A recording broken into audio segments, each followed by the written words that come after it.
Dalam video pembelajaran kali ini, kita akan membahas pH larutan pengenceran. Ketika ada larutan asam, kemudian kita tambahkan air, atau larutan basa, kita tambahkan air, maka kita telah melakukan pengenceran. Ketika kita melakukan pengenceran, maka konsentrasi larutan akan berubah. Pengenceran suatu larutan dapat menyebabkan volume dan molaritas larutan berubah, akan tetapi jumlah mol zat larut tidak berubah. Dari situ kita dapat menentukan konsentrasi larutan setelah pengenceran dengan menggunakan rumus pengenceran, yaitu M1 kali V1 sama dengan M2 kali V2, di mana M1 adalah molaritas larutan sebelum pengenceran, M2 molaritas larutan setelah pengenceran, V1 volume larutan sebelum pengenceran, dan V2 volume larutan setelah pengenceran. Rumus ini bisa digunakan oleh larutan asam maupun larutan basa. Nah, pengenceran akan menyebabkan pH larutan berubah. Dalam video pembelajaran ini, kita akan membahas pH larutan pengenceran. Perhatikan contoh berikut ini. Ke dalam 100 ml larutan H2SO4 0,1 molar ditambahkan 400 ml air. Tentukan pH awal dan pH setelah penambahan air. Oke, kita jawab ya. Jadi, kita disuruh menentukan pH awalnya, pH H2SO4 awal. pH H2SO4 awal. H2SO4 merupakan asam kuat. Oke, berarti kita tuliskan reaksi ionisasinya dulu ya. H2SO4 dia terionisasi menjadi 2H plus SO4 2-. Karena di sini ada 2H plus, maka A sama dengan 2 atau valensinya 2. Kita cari konsentrasi H plusnya. H plus sama dengan A kali MA. A-nya adalah 2, molaritas H2SO4-nya adalah 0,1, berarti 0,2. 0,2 sama aja 2 kali 10 pangkat min 1. Maka pH bisa dicari dari min log konsentrasi H plus. Berarti min log 2 kali 10 pangkat min 1. Hasilnya 1 min log 2. Oke. Kita lanjut ke pertanyaan yang selanjutnya, yaitu pH setelah penambahan air, pH pengenceran ya. Oke, ketika ditambahkan air, maka molaritasnya akan berubah.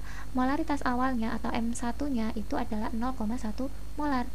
Sedangkan volume awalnya adalah 100 ml.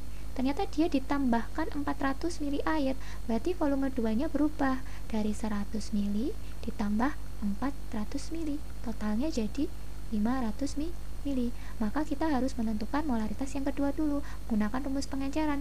M1V1 sama dengan M2V2.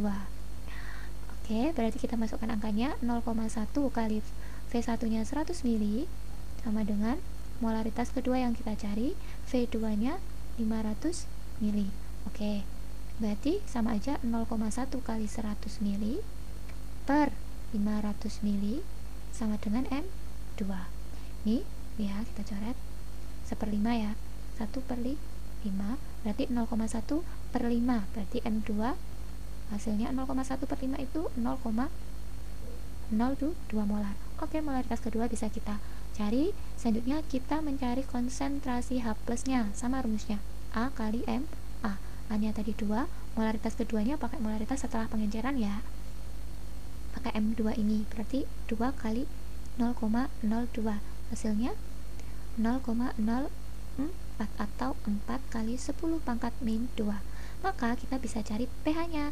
pH sama dengan min log konsentrasi H plus, yaitu min log 4 kali 10 pangkat min 2. Hasilnya 2 min log 4.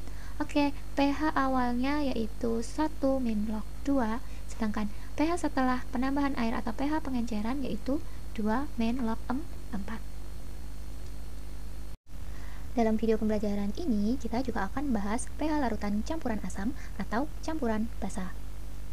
Ketika kita mempunyai larutan asam, kemudian ditambah dengan larutan asam, atau larutan basa ditambah dengan larutan basa, maka konsentrasi larutan juga akan berubah.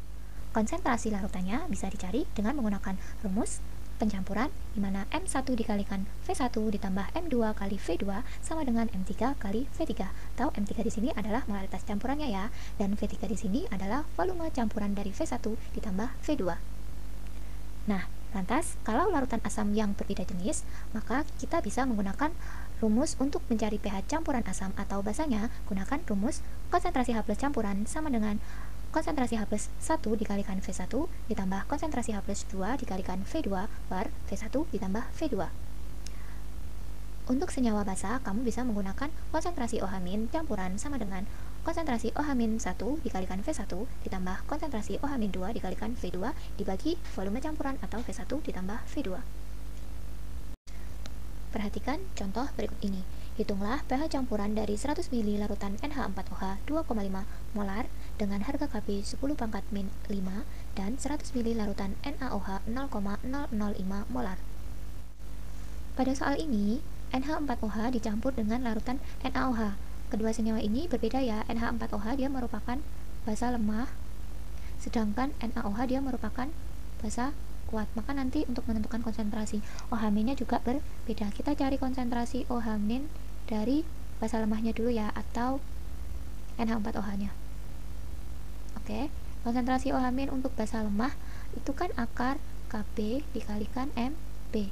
Kp-nya akar 10⁻⁵, molaritas basanya 2,5. 2,5 itu sama aja 25 kali 10⁻⁻1. Berarti akar dari 25 kali 10⁻⁻5 dikali 10⁻⁻1 jadinya min 6 ya. Oke, berarti akar 25 kan 5. Akar 10⁻⁻6 10⁻⁻3. Oke, ketemu konsentrasi OH-nya sekian. Dan kita cari konsentrasi OH- pada NaOH.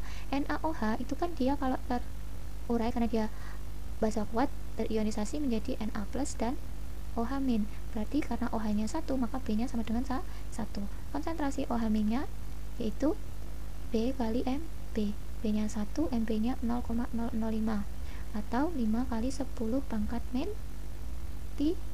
Oke, sudah ada konsentrasi OH-nya. Sekarang kita tinggal menentukan konsentrasi OH- campuran. Dari rumusnya tadi, konsentrasi OH- 1 kali V1 ditambah konsentrasi OH- 2 kali V2 per V1 plus V2. Yang satu NaOH, NH4OH, yang dua NaOH ya.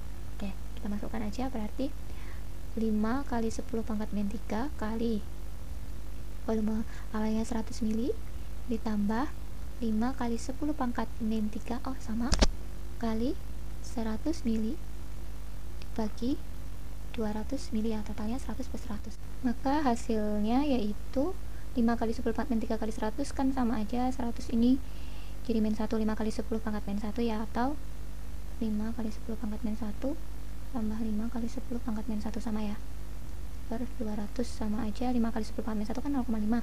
0,5 ditambah 0,5 berarti 1 ya, 1/200 jadinya berapa? 0,005. Oh, sama 5 kali 10⁻⁻3. Oke, ketemu konsentrasi OH- nya 5 kali 10⁻⁻3, maka kita bisa mencari pOH dari main log konsentrasi OH-nya. Berarti main log 5 kali 10⁻⁻3 berarti hasilnya 3 main log 5. Nah, dari sini kita bisa mencari pH. Dari apa? pH sama dengan 14 min pOH. Berarti 14 min 3 min log 5. Berarti 14 min 3 ditambah log 5. Maka hasilnya adalah 11 plus log 5. Oke, berarti ketemu pH-nya yaitu 11 plus log 5. Sekian video pembelajaran dari Bu Ayu, semoga bermanfaat. Sampai berjumpa di video selanjutnya. Terima kasih.